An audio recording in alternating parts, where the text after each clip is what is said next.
사도행전 14장 8절부터 18절까지의 말씀을 저와 여러분이 한 절씩 교독합니다.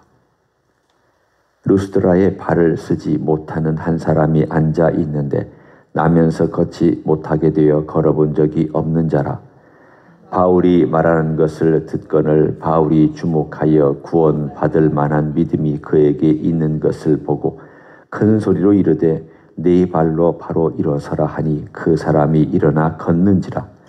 무리가 바울이 한 일을 보고 루가오니아 방언으로 소리질러 이르되 신들이 사람의 형상으로 우리 가운데 내려오셨다 하여 바나바는 제우스라 하고 바울은 그 중에 말하는 자이므로 헤르메스라 하더라. 시외 제우스 신당의 제사장이 소와 화환들을 가지고 대문 앞에 와서 무리와 함께 제사하고자 하니 두 사도 바나바와 바울이 듣고 옷을 찢고 무리 가운데 뛰어 들어가서 소리질러 이르되 여러분이여 어찌하여 이러한 일을 하느냐. 우리도 여러분과 같은 성정을 가진 사람이라. 여러분에게 복음을 전하는 것은 이런 헛된 일을 버리고 천지와 바다와 그 가운데 만물을 지으시고 살아계신 하나님께로 돌아오게 함이라.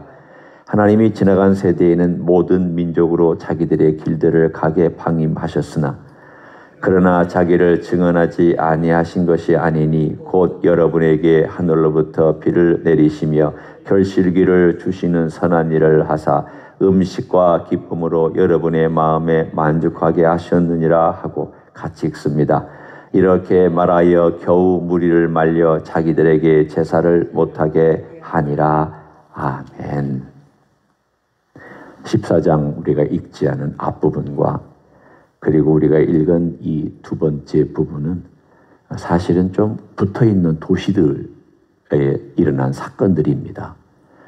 여러분이 터키 땅을 아시죠? 터키 땅을 이렇게 보면은요, 꼭 주먹처럼 생겼습니다. 그러면 이 터키 땅이 이렇게 생겼을 때 여러분의 입장에서 이렇게 보면은 지금 이들이 어느 쪽에서 왔냐면 이 동쪽에서부터 이렇게 와가지고 여기 지금 남쪽으로 해안으로 올라갔습니다. 해안으로 올라간 다음에 북쪽으로 올라가고 위로 올라가고 그리고 동쪽으로 간 다음 다시 남쪽으로 조금 내려갔다가 그리고 다시 해안으로 돌아오는 그런 여정을 밟습니다.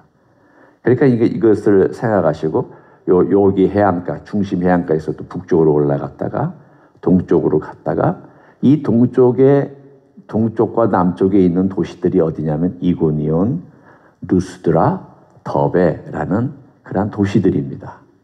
그러니까 바짝바짝 붙어 있다는 얘기는 아니고 좀 가까운 도시들, 서울, 인천 이렇게 붙어 있는 것처럼 붙어 있는 도시들이 세 군데가 오늘 우리가 다루려고 하는, 그리고 내일도 또 함께 나누려고 하는 도시들의 이름입니다.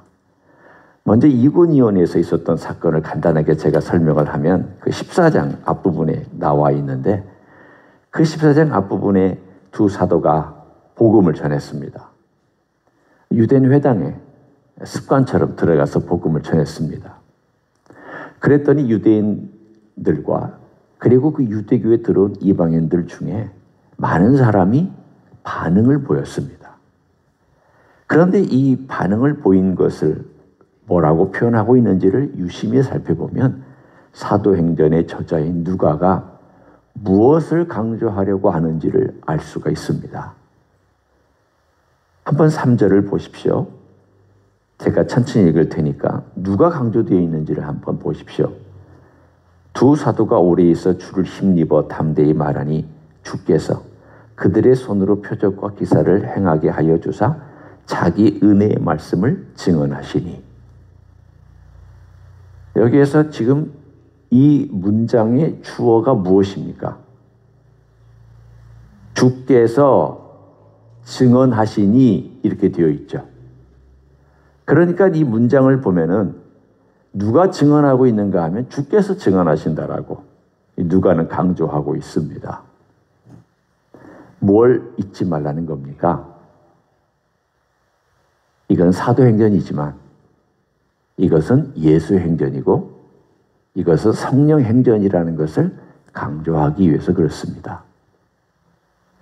우리는 하나님의 일을 하면 그 하나님의 일을 하는 것에 빠져서 하나님께서 하시는 일이라고 생각하지 않고 내가 한다고 생각하려고 합니다.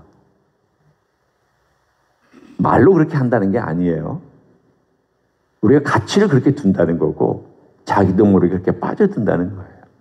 막 일하다 보면은 일에 취하고 사람에 취하고 계획에 취하고 분위기에 취하고 어떤 자기가 추진하는 추진력에 취해서 마치 막 자기가 다 하는 것처럼 그렇게 합니다. 그럼 별로 기도 안 해요. 왜? 일이 막 진행이 되니까. 그리고 일이 되어 가니까. 자기가 나름대로 사람은 머리가 있고 계획이 있고 더군다나 계획력이 있고 추진력이 있고 뭔가 일을 하려고 하는 사람들, 이 바울이나 바나바 같은 사람들은 얼마나 사람 앞에서 말도 잘하고 계획력이 있고 또 잘 가르칩니까? 실천력도 있는 사람들입니다. 그러니까 막 일을 하다 보고 전도하다 보면은 마치 자기가 전도하고 자기가 일하고 자기가 모든 계획들을 완성해 가는 것처럼 그렇게 느낄 수 있습니다. 그런데 오늘 이런 일들이 아니라는 것을 어떻게 하나님께서 우리 주님께서 알려주시느냐 하면 반대를 통해서 알려주십니다. 이고니온에 갔더니 유대인들과 이방인들 중에 바울과 바나바를 반대하는 세력들이 막 일어납니다. 여러분 우리가 일하다가도요. 아무도 반대하지 않냐고 일사천리로 진행되면 잘하는 줄 알아요. 내가 잘하는 줄 알아요. 그런데 반대가 생기고 나면 이건 내가 하는 일이 아니다. 하나님이 하시는 일이다. 그리고 어려운 환경과 조건이 생기면 다시 한번 생각하게 돼요. 하나님, 뭘 원하십니까? 하나님, 뭘 주님께서 원하십니까? 지금 14장에도 보면은 두 사도가 이고니온에 와서 허다무리가 믿었는데 그러나 2절에 그러나 순종하지 아니하는 유대인들이 이방인들의 마음을 선동하여 형제들에게 악감을 품게 하거늘. 그리고 나서 3절이 등장합니다. 3절에 두 사도가 오래 있어 주를 힘입어. 이 어려운 상황이 되자 그들이 주를 힘입어 기도하고 주를 힘입어 복음을 전하고 주를 힘입어서 담대히 말할 때에 그들을 통해서 누가 역사하고 계시는가? 주께서 증언하신다라고 말씀하고 있습니다. 주께서 그들의 손에 표적과 기사를 행하게 하여 주셨고 그리고 자기의 은혜의 말씀을 증언하셨다. 환난과 어려움 속에서 반대 속에서 바울과 바나바는 자기들의 재주로 하는 것이 아니라 주님께서 자기들을 사용하시고 환난과 어려움에도 불구하고 이 일들을 하게 하셨다라는 것을 또 깨닫고 용기를 얻어 그 다음 일을 진행을 합니다. 그러나 여전히 약합니다. 어디서 약함을 볼 수가 있는가 하면 6절에 보면 알 수 있습니다. 그들이 알고 도망하였다라고 되어 있습니다. 이고니온에서 루가오니아 두성 루스드라와 더베로 도망했다라고 되어 있습니다. 여러분은 그렇게 생각하실 수 있죠. 용감하면 왜 도망가냐고. 아니, 복음을 증거하는데 왜 도망가냐고. 죽을 각오하고 거기서 복음을 전해야지 자기 몸 하나 살린다고 도망가느냐고. 우리는 꼭 그렇게 생각할 필요는 없잖아요. 그렇죠? 바울과 바나바도 약한 사람입니다. 그리고 어쩌면 또 다른 도시에 가서 전하는 것이 주님께서 원하는 방법일 수 있습니다. 여러분, 예루살렘 교회에 핍박이 있을 때 성도들이 도망했죠. 그래서 어디로 갔습니까? 사마리아로, 여러 유대 땅으로, 저 북쪽으로, 남쪽으로, 동쪽으로, 서쪽으로 다 흩어졌습니다. 하나님께서 핍박을 주실 때에는 흩어지는 것도 하나의 방법이기도 합니다. 그러니까 우리가 오늘 여기 볼 수 있는 것들은 이건 하나님께서 또한 이 두 사람을 통하여서 여기뿐만이 아니라 그 다음 다른 도시, 이 도시 저 도시들로 돌아다니게끔 하시는 하나님의 방법이기도 하고, 동시에 인간의 연약함을 보여주는 대목이기도 합니다. 우리 연약하기 때문에 어떤 핍박이 있고 어려움이 있을 때는 견디다가도 피할 수도 있습니다. 도망할 수도 있습니다. 그렇다고 이 도망한 것 자체를 손가락질하고 너는 약하다, 너는 나쁘다, 너는 이 어려움을 직면하지 못하고 했다라고 우리가 일방적으로 얘기할 수 있는 것도 아닙니다.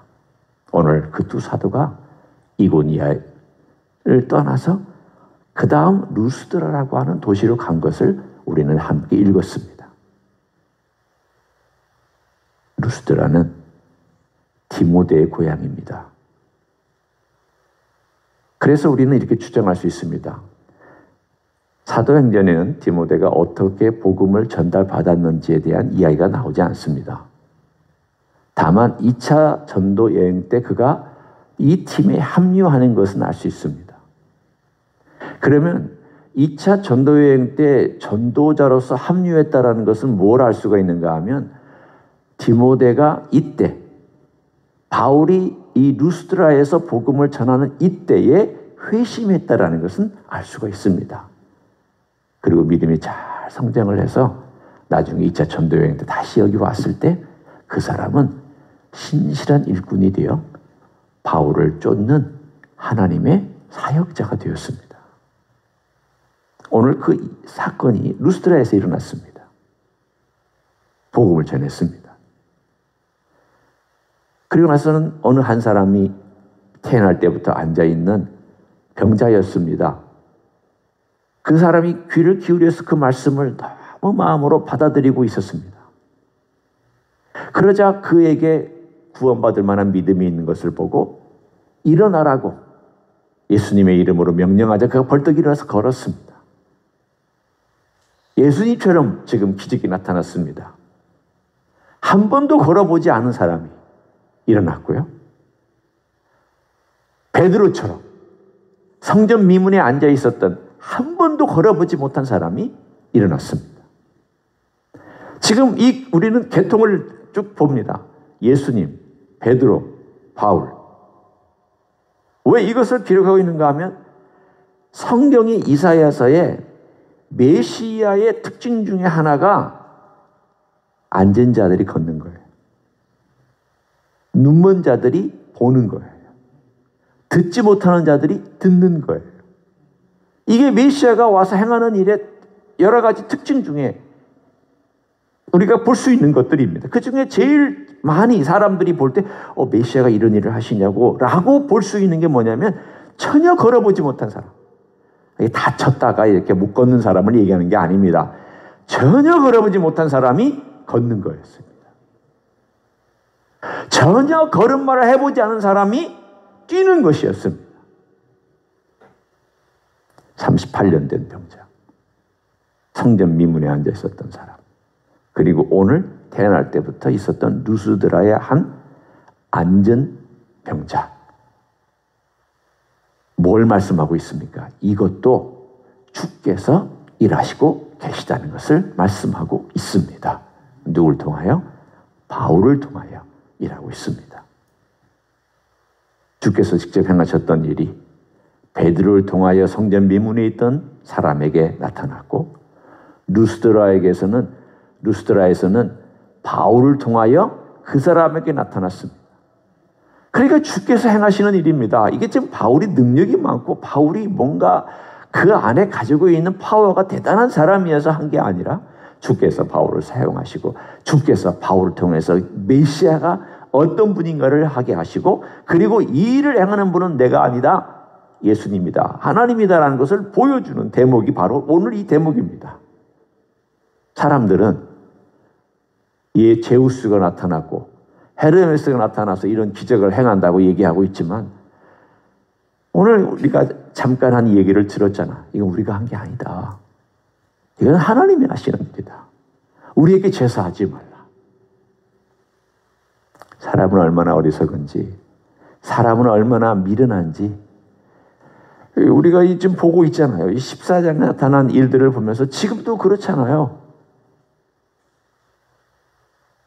지금은 21세기니까 이런 일이 없다라고 얘기하지 마세요. 대한민국에 가면은요, 점집이 그렇게 성행합니다. 무당들이 그렇게 성업합니다. 옛날보다 훨씬 더 많은 무당들과 훨씬 더 많은 샤머니즘이 휩쓸고 있습니다. 교회가 그렇게 많은데, 크리스천도 그렇게 많은데 여전히 점만이 칩니다. 인터넷으로도 점칩니다. 젊은이들 점집 많이 갑니다. 21세기는 뭐가 달라진 게 있습니까? 없습니다. 왜 그렇습니까? 불안하니까. 무언가 확실한 것을 찾고 싶고, 신을 찾고 싶고, 미래를 알고 싶고, 누군가 나에게 확실한 것을 말해주는 것을 듣고 싶고, 이런 기적을 보면은 눈이 커지고, 이런 기적을 보면은 뭔가 일이 있는 것 같고. 그런데 이 상황 가운데서 바울은 조건이나 환경이나 이러한 기적이나 이사에 휘말리지 아니하고 본질을 향하여 나아가고 있습니다. 그 본질은 뭐냐? 우리가 아니다. 내가 아니다. 주님이시다. 그분이 행하시고 그분이 역사하신다. 그분이 기적을 행하시고 그분이 우리를 위해서 죽으셨지 내가 죽은 게 아니다. 그분이 우리의 죄를 속하신 것이지 내가 그런 일을 한 건 아니다. 복음은 예수 그리스도입니다. 그분의 이야기에 내 이야기가 자꾸 들어가서 희석되면 복음은 타협하기 시작합니다. 여기서 내 얘기라고는 간증하지 말라는 게 아니라 우리 주님 높여야 된다는 뜻이고 우리 주님이 주인으로서 주인공으로 드러나야 된다는 뜻입니다. 오늘 우리의 삶 속에서 다시 한 번만 생각해 보기를 원합니다.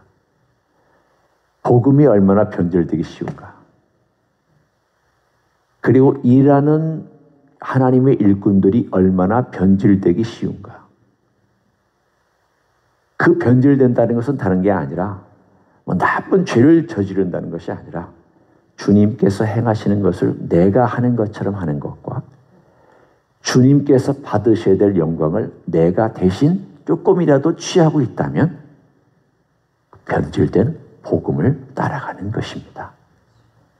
실천적인 면에서 그렇다는 뜻입니다.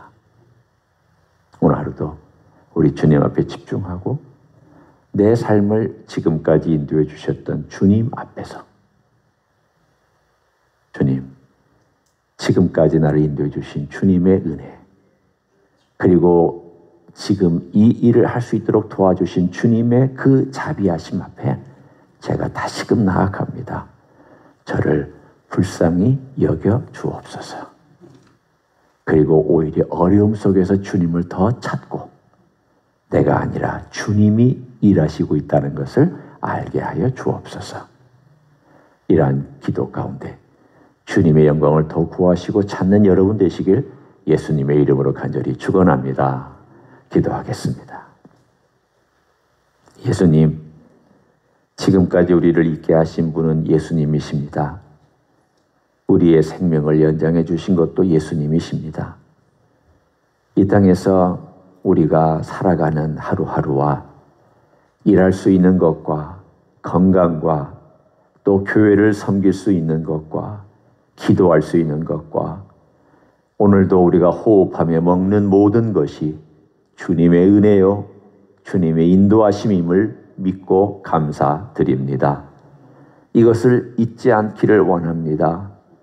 우리는 바쁘게 살면서 잊고 하나님 일을 한다고 정신없이 돌아다니면서도 잊어버리고 또는 내가 이 땅에 살아가면서 이건 이 세상의 일이야 라고 하면서 우리는 하나님을 잊어버리고 하나님을 인정하지 않고 살아갈 때가 많이 있습니다. 그러나 주님, 오늘 하루도 어디에 있든지 직장에 있든지 가정에 있든지 설거지를 하든지 걸어다니든지 혹은 기도하든지 찬양하든지 어떤 순간에도 예수님과 함께 예수님을 향하여 예수님을 위하여 예수님 도움을 얻고 걸어가는 하루가 되게 하여 주시옵소서. 이제는 우리 구주 예수 그리스도의 은혜와 하나님 아버지의 극진하신 사랑과 성령 하나님 교통하심의 역사가 오늘도 예수 중심의 삶, 예수 중심의 일, 예수 중심의 모든 하루의 전체를 주님께 올려드리며 주님 앞에 나온 이 자리에 참여한 모든 종들 위에와 주임지 히스교회 이회와 이민교회들과 한국교회들과 선교사님들 위해 이제로부터 영원히 함께 하실지어다. 아멘.